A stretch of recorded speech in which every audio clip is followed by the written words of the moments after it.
Good morning students. LBS गदौड़ा के YouTube channel में आपका हार्दिक स्वागत, अभिनंदन।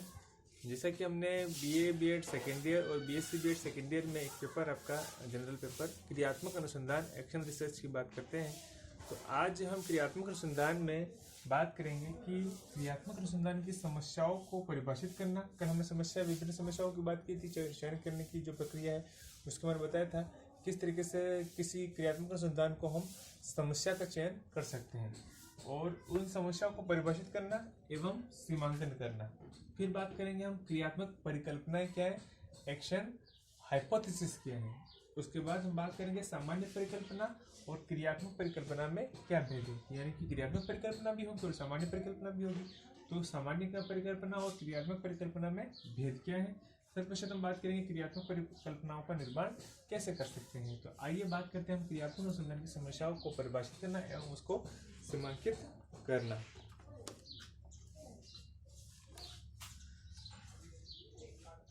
शोध की समस्याओं का चयन हो जाने पर अनुसंधानकर्ता उसके स्वरूप का विश्लेषण करता है।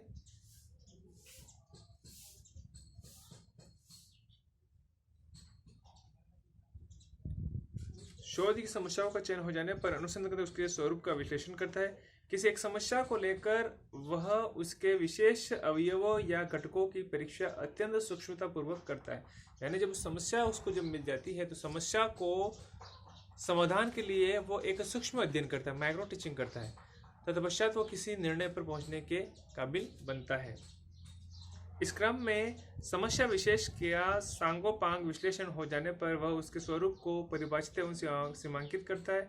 यह परिभाषित करने से तात्पर्य है कि समस्या की स्थापना निश्चित रूप में करना। समस्या को भली प्रकार परिभाषित करने के लिए यह आवश्यक है कि उसके अंतर्गत प्रयुक्त शब्दों तथा उसके अर्थों को बांध दिया जाए। समस्या के स्वरूप को स्पष्ट करने के लिए जिन शब्दों का प्रयोग किया जाए उन्हें अनेकार्थी न बनने दिया जाए। सीमांकन करने से अभिप्राय है कि समस्या के क्षेत्र को घेर देना चाहिए ताकि उसके समाधान की ओर उन्मुख होने में सरलता हो। अब सीमांकन में समस्या की परिधि को निश्चित किया जाता है। उसके समस्या के अवयव के बारे में विवाद के लिए कोई स्थान नहीं रह जाता।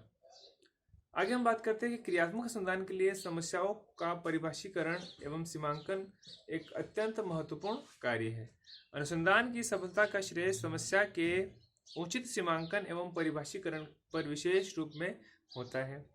आगे हम कतिपय उदाहरणों द्वारा यह स्पष्ट करेंगे कि क्रियात्मक अनुसंधान के क्षेत्र में अध्यापक अथवा प्रधानाचार्य अपनी समस्या को किस प्रकार परिभाषित एवं सीमांकित कर सकते हैं।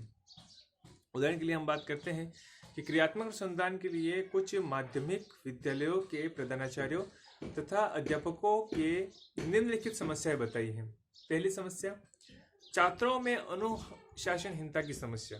दूसरा, छात्रों का अंग्रेजी व हिंदी का स्तर ठीक नहीं होना, यानी कि भाषा संबंधी समस्या। अध्यापकों में परस्पर सहयोग की भावना का अभाव। कई बार कोई अध्यापक किसी अध्यापक से चिढ़ता है, किसी अध्यापक से उसमें प्रतिद्वंदी होता है, तो वो अध्यापक और अध्यापकों का एक तरीके से सहयोग की भावना न होना। चौथी समस्या बताई, छात्रों में अध्ययनशीलता का ह्रास होना, यानी कि छात्र जो होते हैं वो स्टडी कम करते हैं और टाइम वेस्ट ज़्यादा करते हैं, तो वो भी एक समस्या है। इन समस्याओं पर अनुसंधान प्रारंभ करने से पूर्व यह आवश्यक है कि इनके स्वरूप को भली प्रकार परिभाषित किया जाए तथा उनके क्षेत्र को भी सीमांकित कर लिया जाए ताकि किसी भी प्रकार का विवाद न हो। इन्हें परिभाषित करने के लिए अधोलिखित ढंग अपनाए जा सकते हैं। एग्जाम्पल पे समस्या नंबर 1, अनुशासन शब्द से तात्पर्य।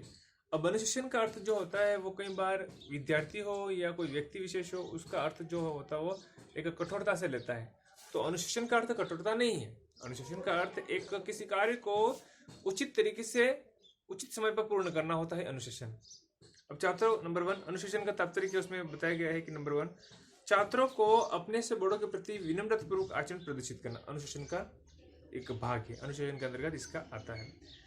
अपने सहपाठियों के साथ सहानुभूति जन्य एवं मित्रतापूर्ण व्यवहार करना, यानी कि सहानुभूति होनी चाहिए, सौहार्द की भावना होनी चाहिए, भाईचारे की भावना होनी चाहिए, एक मित्रवत व्यवहार मधुर करना। विद्यालय की विशेष परिस्थितियों में अनुकूल आचरण करना, विद्यालय के नियमों को सुचारू रूप से अपनाना, उन्हें भंग न करना और कक्षा में शांत वातावरण बनाए रखना। यानी कि अनुशासन में ये चीज़ें आती है कि जो व्यवस्था विद्यालय की हो उस विद्यालय के अनुरूप उसमें अपने आप को ढालना, उस नियम बने हुए उस नियम के अकॉर्डिंग अपने आप को परिपूर्ण करना ही अनुशासन का अंग है। तो ये विद्यालय के कुछ अनुशासन पूर्वक जो बातें बताएगी उसमें इम्प्लीमेंटेशन अगर होता है तो विद्यार्थी निश्चित रूप से आगे बढ़ता है। इस प्रकार अनुशासन शब्द को परिभाषित करने की पर अनुशासनहीनता की समस्या को विशिष्ट रूप से समझा जा सकता है। यानी कि यह समस्या होगी तो उसको विशिष्ट परिभाषित के रूप में हम समझ सकते हैं। अध्यापक इस प्रकार की समस्याओं को एक ऐसी सूची तैयार करेगा, तदुपरांत यह निश्चित करेगा कि विद्यालय में इस प्रकार की कितनी समस्या क्षेत्र सीमांकित करेगा। यहाँ उल्लेखनीय है कि सीमांकित रूप में वह अनुशासनहीनता का केवल विद्यालय के नियमों को भंग करने तथा कक्षा में शांत वातावरण न बनाए रखने के रूप में ही अध्ययन का विषय बनाएगा। साथ ही इस प्रकार की समस्याओं को सीनियर कक्षाओं तक ही सीमित रखेगा। इस दृष्टि से उक्त समस्याओं को परिभाषित एवं सीमांकित रूप इस प्रकार होगा। विद्यालय की सीनियर कक्षाओं 10वीं और 12वीं की छात्रों में विद्यालयों के नियमों को भंग करने तथा कक्षा में शांति बनाए रखने की प्रवृत्ति का अध्ययन करना। शेष 3 समस्याओं को परिभाषित एवं सीमांकित रूप इस प्रकार प्रस्तुत किया जा सकता है। नंबर 2 समस्या, छात्रों सीनियर कक्षाओं को अंग्रेजी एवं हिंदी की अभिव्यक्ति लिखित मौखिक अध्यापक द्वारा निर्धारित मापदंड के अनुकूल न हो। यानी कि छात्रों जूनियर कक्षाओं को अंग्रेजी व हिंदी के उच्चारण में अनेक अशुद्धियां होना। समस्या नंबर 3 जो है वो पाठ्यक्रम सहगामी क्रियाओं के आयोजन में विद्यालय के अध्यापकों द्वारा परस्पर सहयोग देना। समस्या 4 है विद्यालय में वाचनालय तथा पुस्तकालय में पढ़ने वाले छात्रों की संख्या प्रति वर्ष कम होना। अब इन समस्याओं को अन्य कई रूपों में भी परिभाषित एवं सीमांकित किया जा सकता है।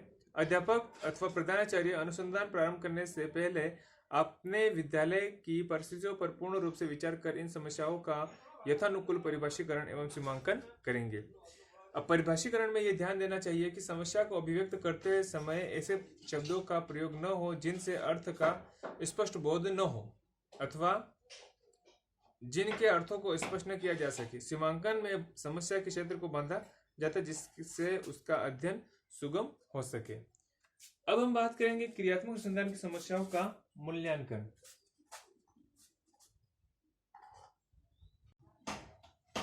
अब क्रियात्मक अनुसंधान का जो मूल्यांकन है वो हम करेंगे समस्या का चयन, परिभाषीकरण एवं सीमांकन करने के साथ साथ यह भी आवश्यक है कि उसका मूल्यांकन कई दृष्टियों से कर लिया जाए ताकि अनुसंधानकर्ता को यह स्पष्ट रहे कि अमुक समस्या के अध्ययन के अमुक प्रकार फल अपेक्षित हैं। अनुसंधान हेतु समस्या की मुख्य स्थापना इस प्रकार के मूल्यांकन पर निर्भर होती है कि अनुसंधानकर्ता की सुविधा हेतु लेखक की ओर से प्रस्तुत मूल्यांकन प्रपत्र क्रियात्मक अनुसंधान की समस्याओं के मूल्यांकनार्थ प्रयुक्त किया जा सकता है। पहला है क्रियात्मक परिकल्पना, एक्शन हाइपोथेसिस। एक्शन हाइपोथेसिस क्या होता है कि परिकल्पना अनुसंधान को दिशा प्रदान करती है। इनके द्वारा समस्या का समाधान प्राप्त करने का संकेत मिलता है। प्रत्येक अनुसंधान में परिकल्पनाओं को विशेष महत्व है। अब क्रियात्मक अनुसंधान में परिकल्पनाओं को विशेष नाम से पुकारा जाता है। उन्हें क्रियात्मक परिकल्पना, एक्शन हाइपोथेसिस कहा जाता है। इन्हें क्रियात्मक परिकल्पना यानी कि क्योंकि इसके अंतर्गत क्रिया के प्रति स्पष्ट उल्लेख होता है। अब अनुसंधान में परिकल्पना शब्द का प्रयोग एक ऐसे कथन के लिए किया जाता है जिसके द्वारा किसी समस्या के संभव समाधान का बोध होता है। परिकल्पना में सदैव ज्ञात से अज्ञात की ओर पक्षों का अनुमान किया जाता है। इसका स्वरूप अस्थायी अथवा आजमाइशी होता है।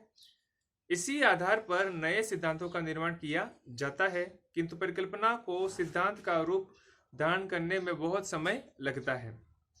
कई प्रयोगों द्वारा परिकल्पना का सामान्य सत्यापन करने पर ही उसे सिद्धांत का रूप दिया जा सकता है। दूसरा हम बात करते हैं कि सामान्य परिकल्पना और क्रियात्मक परिकल्पना में मुख्य रूप से क्या भेद है। Difference between the action decision hypothesis of the general hypothesis. सामान्य परिकल्पना प्राय मौलिक अनुसंधानों के तहत निर्मित की जाती है। इनके द्वारा समस्या विशेष के संबंध में सर्वाधिक संभव प्रभावी समाधान की कल्पना की जा सकती है।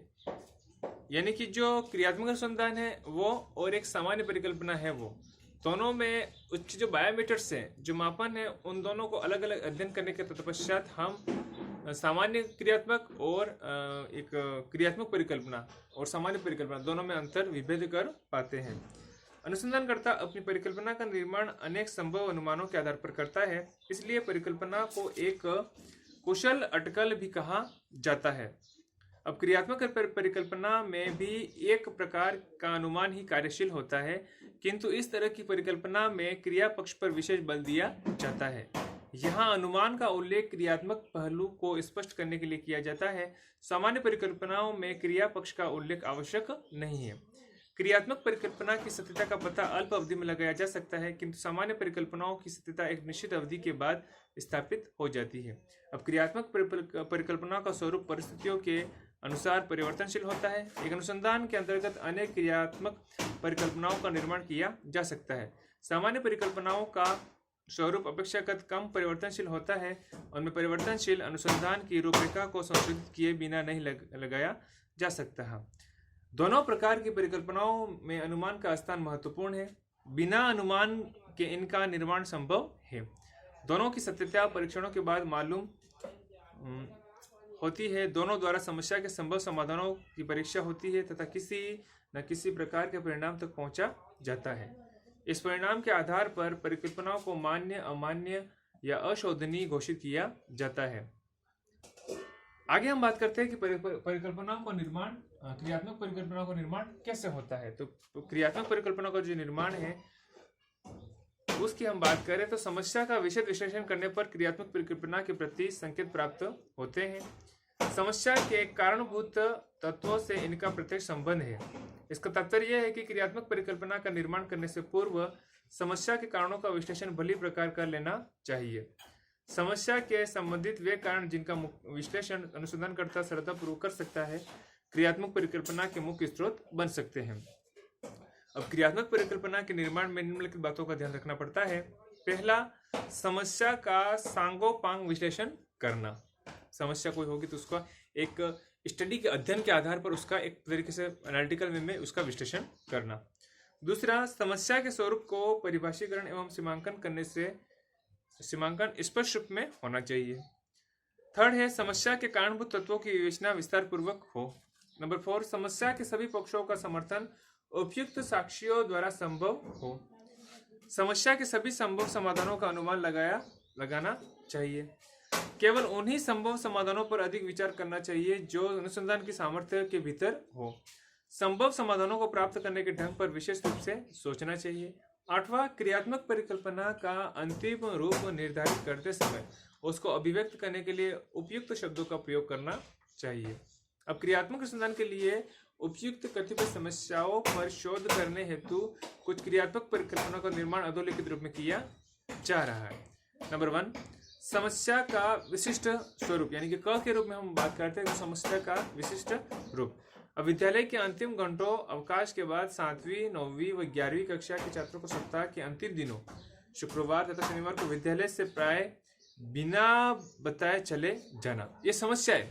क्योंकि ये सोचते हैं कि 9वीं, 7वीं और 11वीं ये कक्षा वाले विद्यार्थी जो होते हैं वो ये सोचते हैं कि हमारे तो बोर्ड का एग्जाम नहीं होता है तो हम लंबे समय तक क्यों रुके रहें। ये मैं अपने खुद का भी अनुभव बताता हूँ कि हमारे विद्यालय में जब मैं 7वीं, 9वीं, 11वीं में कभी पढ़ा हूँ तो मैंने ये देखा है कि मैक्सिमम विद्यार्थियों का ये रहता है कि 7वां पीरियड बचा नहीं कि वो वहां से रफू चक्कर हो जाते थे और कहाँ जाते थे उसका कोई आंकलन नहीं है।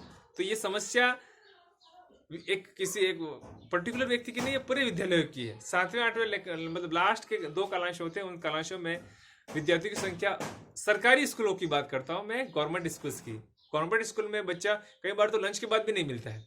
तो इसका मुख्य कारण क्या है? बस उसका टारगेट रहता है कि उसकी उपस्थिति किस तरीके से दर्ज हो जाए और वो मस्ती के रूप में ही उसकी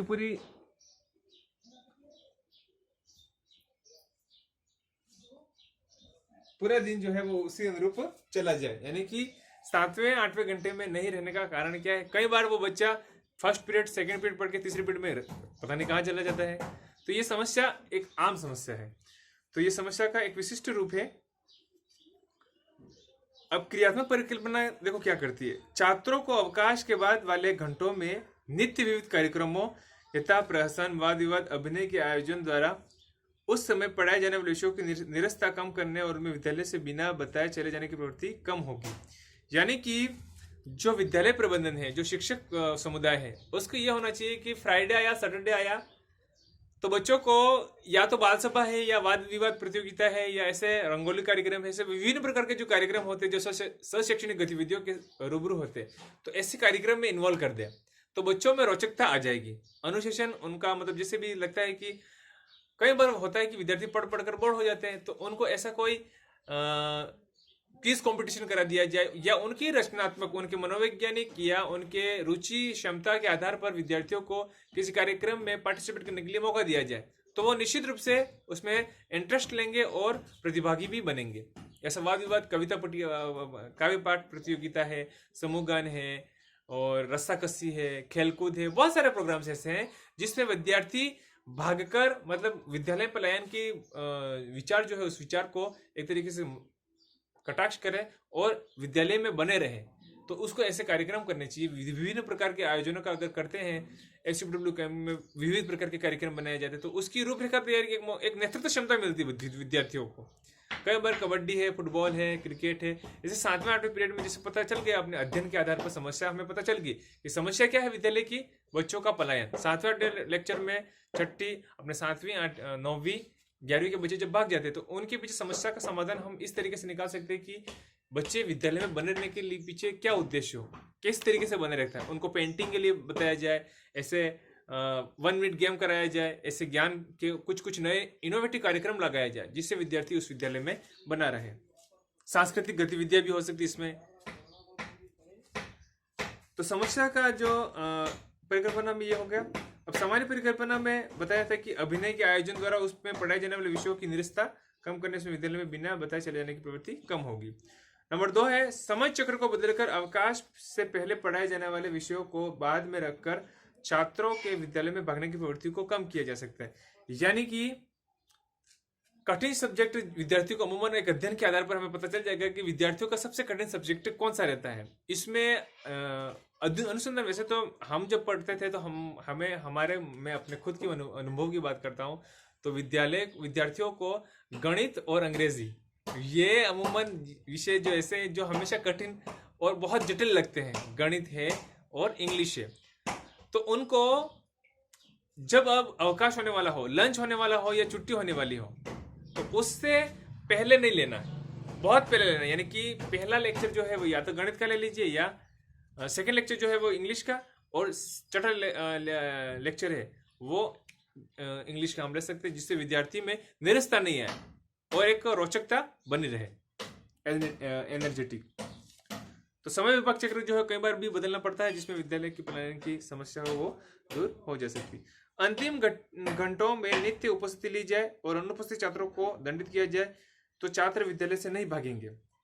अब समस्या का विशिष्ट रूप ख जो है वो समस्या का विशिष्ट विज्ञान तथा अंग्रेजी में अध्यापकों द्वारा सत्र के 5 महीनों नवंबर से मार्च तक में प्राइवेट ट्यूशन अधिक करना, यानी कि नवंबर से मार्च तक प्राइवेट ट्यूशन अधिक करना और इस कारण विद्यालयों के कार्यों में ढीलापन दिखाना।